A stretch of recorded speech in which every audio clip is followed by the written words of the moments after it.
Every time an FDS analysis is in execution on the CloudHPC, you can interact and get information from data using four main sections: the output, the logs, the images, and the remote desktop. Inside the output, you have a log of all the performed informations from the CloudHPC.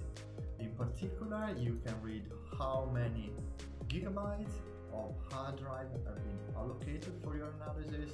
You get information about the content of the remote storage of this location, and you have information about the execution of your FDS analysis, such as the total time of the FDS analysis and the dump time. Step by step, the simulation is proceeding, and you can see the number of MPI cores and the number of MP threads available for your analysis. Right now, this simulation is performing, but if I had that problem, this log would return me also the type of errors, which can be understood also having a look at our user guide under the errors paragraph. If this information were not enough, you can access the log sections where you have some files available. This depends on the application you're launching, but for FDS you have a log of the execution of the CloudHPC, the log actually produced by FDS, and also the output file, which is generated once again from FDS, where you can see the iterations on each subspace. Beside that, you have the image sections. There are quite a few images, and now we're going to scroll all of them to see what they are talking about. The first one says CPU. It represents the CPU usage of my simulation.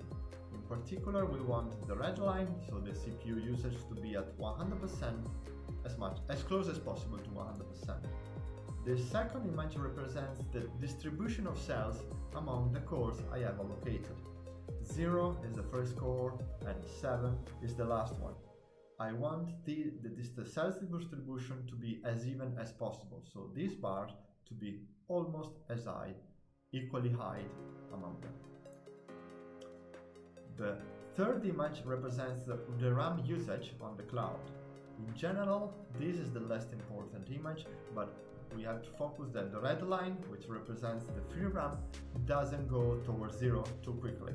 In that case, we would need to use more RAM, and in particular allocate a higher number of virtual CPUs or allocate our instance with more RAM available.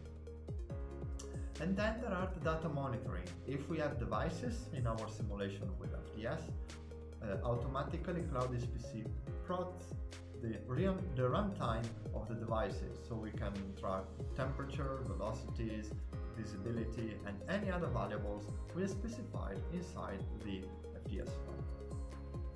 By default, FDS also produced a total heat transfer balance system, which is generally plotted as well in the _HRR graph we can see in here.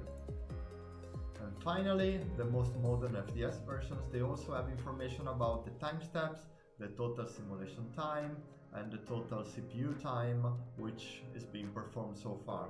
So in here we can track the time step is about 10 to minus 2, and in order for our analysis to proceed correctly, we don't want this to get too low.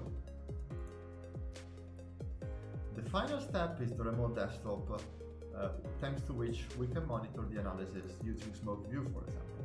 If I just double click on Smoke View, on the icon I can find in desktop, automatically I have the Smoke View example, which I can use to see, for example, the heat release rate calculated up to this moment.